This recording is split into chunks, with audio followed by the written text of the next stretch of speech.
LeBron James partied even harder than Jay-Z at Diddy's parties. I'm about to make a documentary about him. He once said no party compares to Diddy's. Diddy's parties aren't made for regular people. No phones, no cameras, just NDAs and a room full of bodies. If you've ever been to that house on Star Island in Miami, you'd understand. Now picture LeBron walking in over 6'8", the brightest presence in the room.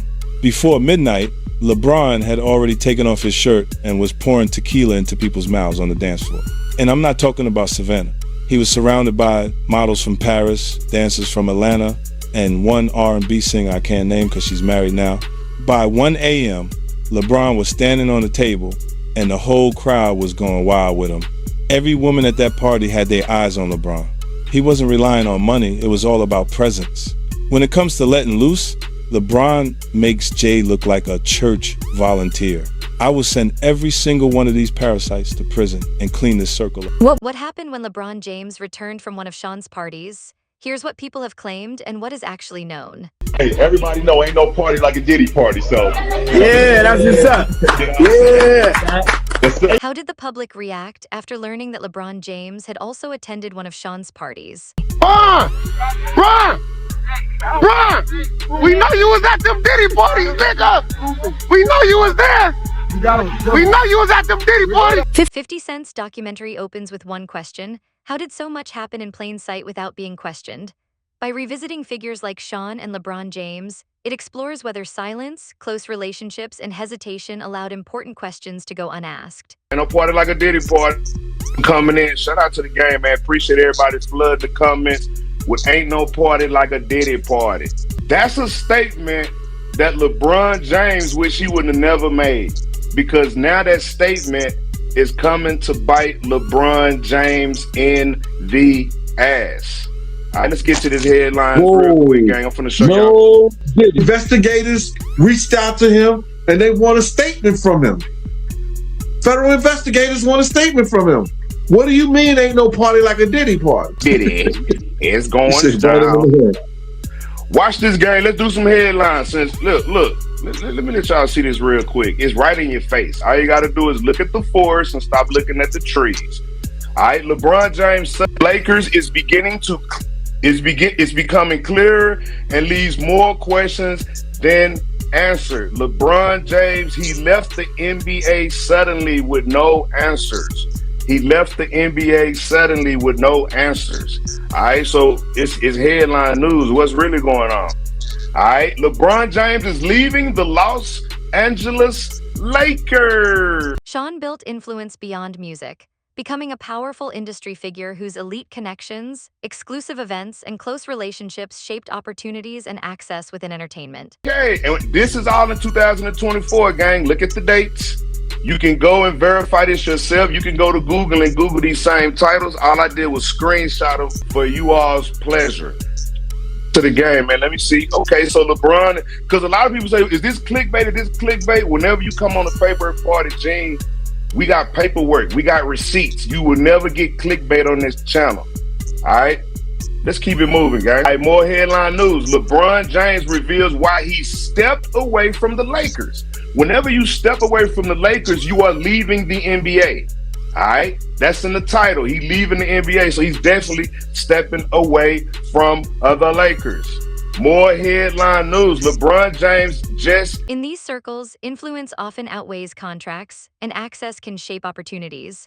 The broader question isn't about individuals, but whether a system built on exclusive connections can effectively hold itself accountable. I'm with Puff, and he's in exotic bookstores, and he's doing shopping. Right, he's shopping, getting his stuff and everything like that. So, you know, this is the first time I was ever in an exotic bookstore with Puff.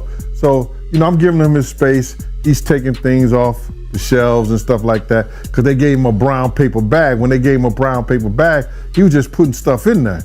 So I said, damn, you know, he got to go put it on the counter and, you know, show everybody what he's getting.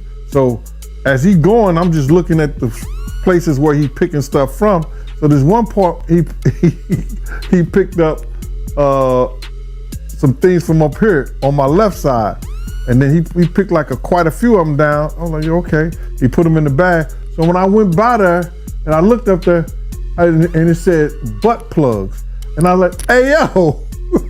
I was messing with him. Because people don't understand, you know, we was like friends. He was a part of the same gang. So I'm still gonna tease him. I'm still gonna mess with him and everything like that. I could do that. It wasn't just no security thing. So I say, yo, what are you getting this for? And it said butt plugs. And he was like, yo, can I do my shopping by myself? I said, yeah, you could do it by yourself, brother. And he started walking and everything like that. When he got to, I just waited at the counter. So when he got to the counter, he didn't even have to show the guy nothing. He just gave the guy a wad of money. I mean, like he gave the guy a stack something like this. And Puff wasn't the dude that carried no 20s and no 50s and nothing like that. And I mean, like he just said, boom. And we walked out the store. So we had to leave Atlanta and go to North Carolina for a show. You understand? And it was him, this rapper, Sarah, and this other girl. LeBron James is known for his success, leadership, and carefully managed public image. Because of his influence, his appearances in high-profile circles often attract attention.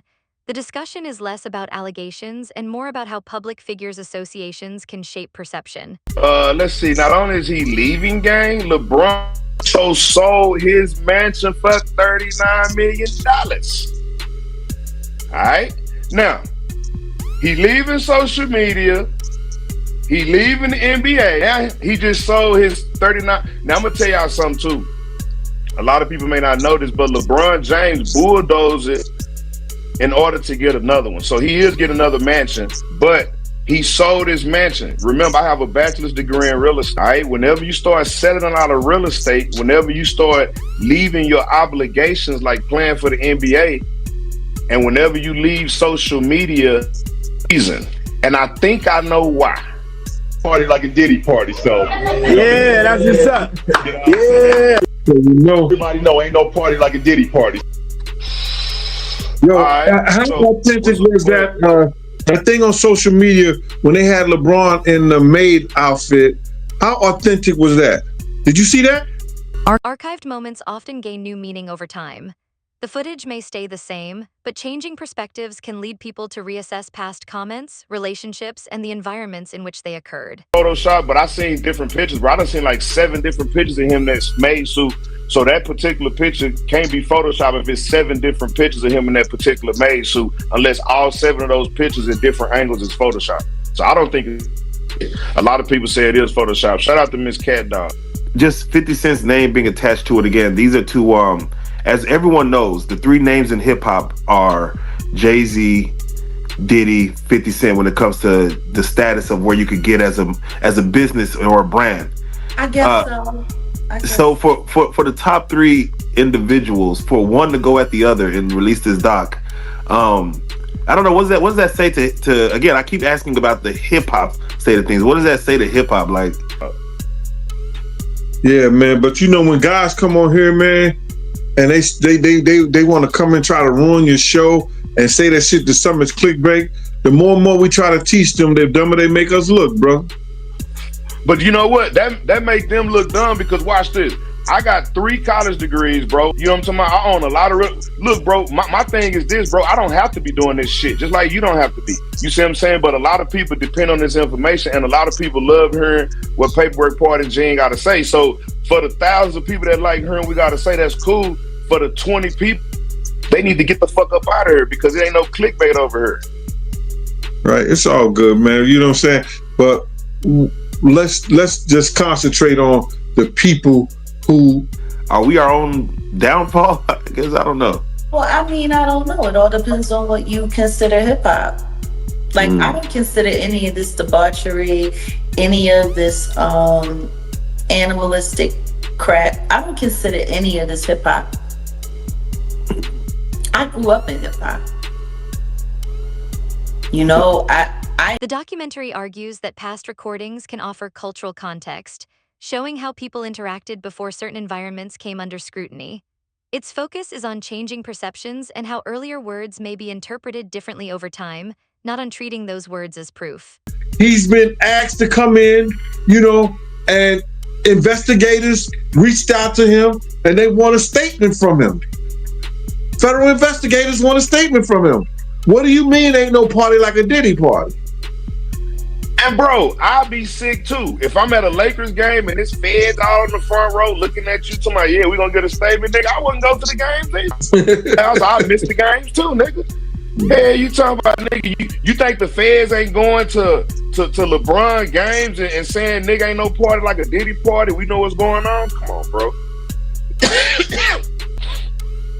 And we don't even know who they said. And then there's certain women's out here that state, I don't know how authentic their statements are, but they're saying that there's tapes with them with A-list celebrities having sex with. Yes. LeBron is an A-list celebrity, allegedly.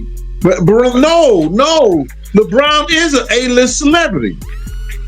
Diddy basically recording him coming back to New York, recording himself, hiring a camera crew to technically turn himself in. 5 days before he turned in, he came back to New York, based on his lawyer's 6 days. Apologies. Based on his lawyer's recommendation, saying that, of course, he's cooperating. But for him to be recording this, yeah, Mark Agnew Fatfo, I'm calling him. Yeah. Do you think his lawyers suggest? I mean, do you think that's just Diddy hubris, or like what was that as far as him just saying, "I'm gonna record this whole process of"? Yeah, go ahead. Yeah. You know, we should ask. We should ask Mr. Busby. Is LeBron James next on the list to be indicted? That's what we should do. We should call Mr. Huh? You got Busby number? Yeah, I got Busby's cell number right here. We should call Busby and be like, "Hey, is LeBron?" Matter of fact, let me put the question up. The question for the day, gang.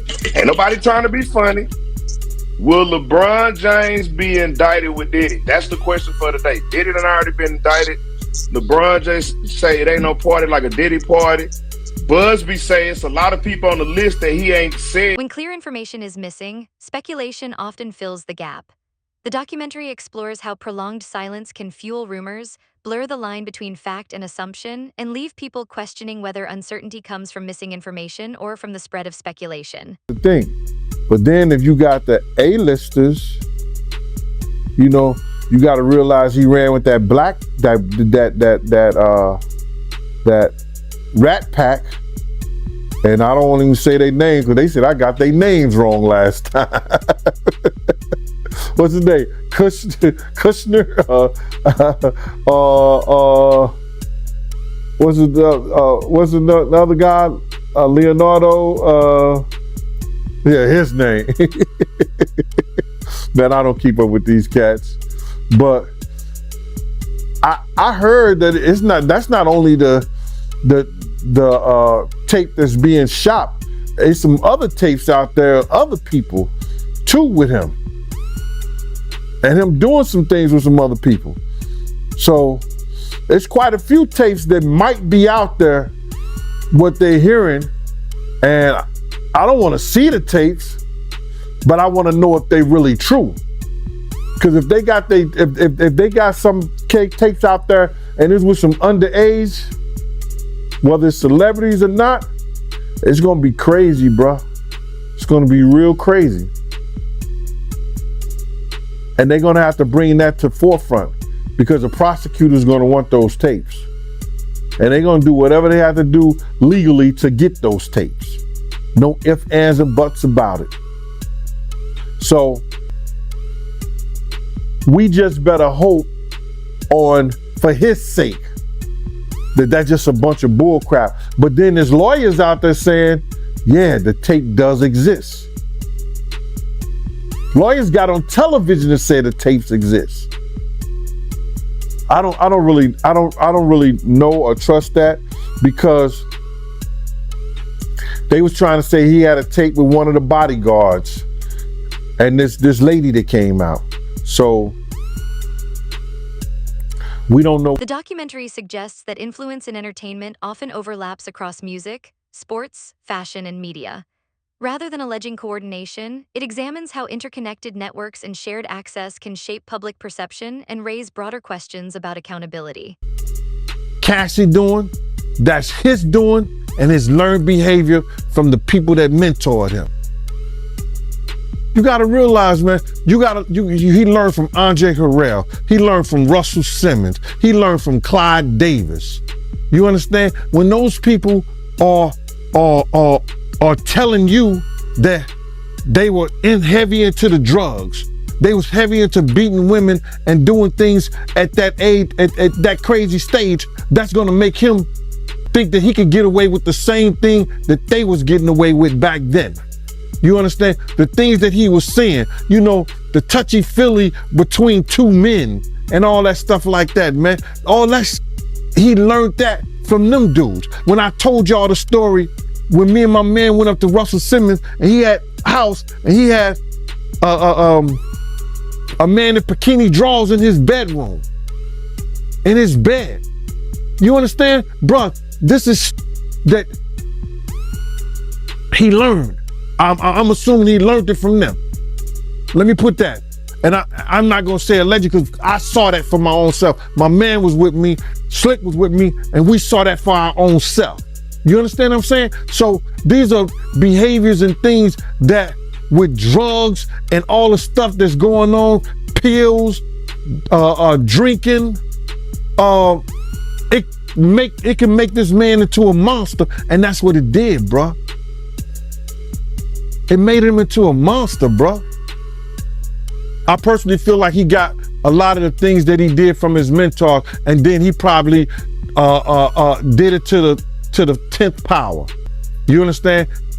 Russell Simmons admitted that he was a drug abuser. You understand? Russell Simmons admitted that he used to put his hands on women. So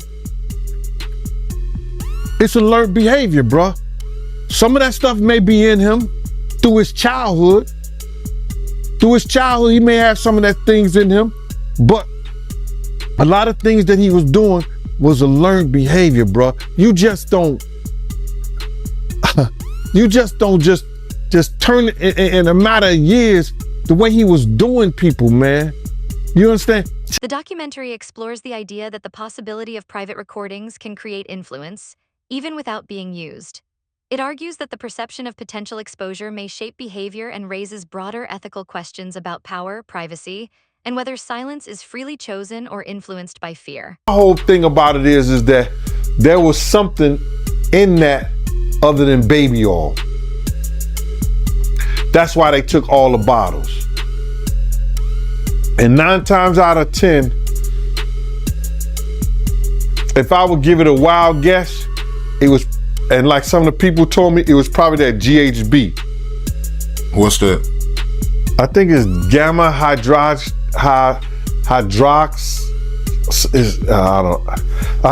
I looked it up, bro. Let me see. See if I can find it. I know this is just showing everything like that, but oh no. Let me. Yo, somebody tap dance or sing or do something, you know what I'm saying, while I'm doing this. Oh, here it go right here. It's gamma hydroxy butyric. What is its effect on the body? It's a euphoria, drowsiness, decreased anxiety, and memory impairment. It works on the nervous system and gives you this feeling of euphoria. So they take that and rub it on it, and you forget who you are, what you're doing. It can also give you memory loss, drowsiness, and that's under the DEA, the Drug Enforcement Administration.gov. Public documentary examines how public figures respond when influential people face controversy. It suggests that silence can shape public perception, leaving others to interpret events and raising questions about how resilient, carefully built reputations remain under scrutiny. Is acting suspicious about missing all these games, acting like he's sick, this and that, selling his houses and shit.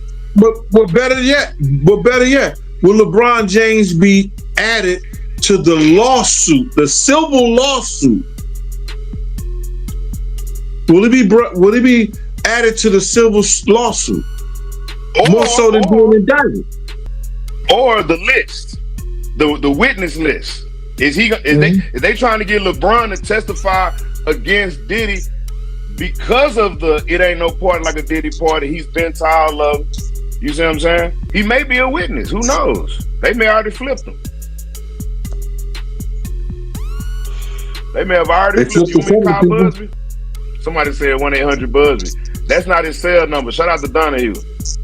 His cell number not 1-800-Busby. You know these thirsty people out there talking about yes. Come on, 1-800-Busby. Somebody said prophet. Shout out to Mystery Singer. I like that. That's a real educated word. I like prophet. I don't know if he got a profit agreement. We ain't found no paperwork of him having a profit agreement, but keep that in mind, Mystery. Yeah, the U.S. attorneys have to do that. Give him a profit agreement. Yeah, keep that in mind because he damn sure selling property. I know he don't need no money. You only sell shit when you need money. Mm-hmm. He sold. Look, I didn't show you this one right here. He sold the one in Miami too for $18.5 million, bro. He done sold 2 cribs in 2 years. He sold the one in Miami for $18.5 million, and he sold the one in California for $39 million, bro. And he's sick. He's missing all these games. The documentary concludes that its focus is not on a single person or event, but on broader systems of influence and discretion. It argues that greater public scrutiny has brought renewed attention to questions that many believe remained unresolved for years. And then sometimes you would hear a boom, boom, boom, boom, a thump or whatever the situation is and stuff like that. Yo, what's up? Everything good? And sometimes they will open the door. I'm right there by the door. Sometimes you see things you don't want to see. Hey, did they ever try to get you involved? Or not at all. Offer you? Not at all. Puff did it one time, but that's in my book. When he was coming from Dallas, he had the snow bunnies. And I reneged on that. Nah, I'm good. Hey, did you see any celebrities Puffy did any of that stuff with, the swinger stuff with? Yeah, I did. Tell me about that.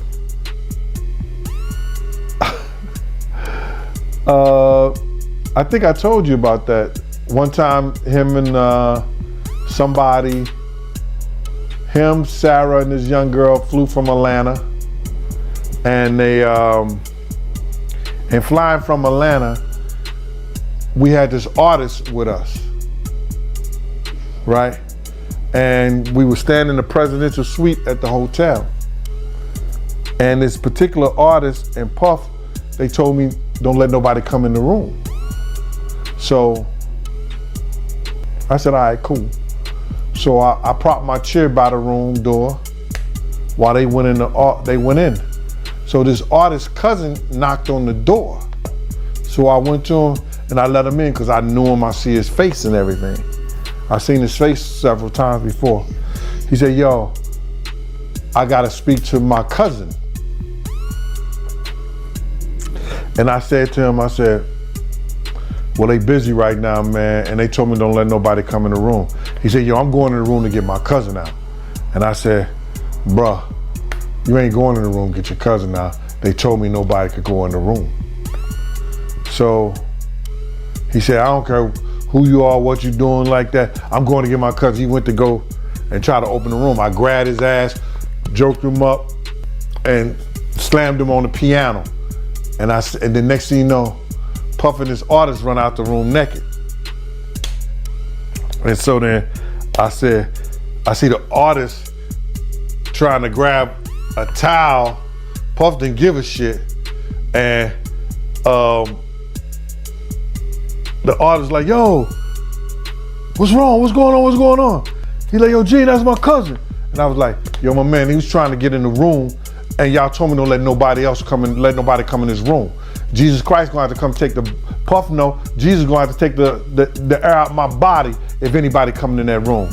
And Puff just looked at the artist, and the artist said, "You ain't want to." The documentary leaves its central questions unresolved, suggesting that accountability at the highest levels is often slow and complex. It argues that when concerns go unaddressed, responsibility can remain uncertain, leaving unresolved questions to persist over time.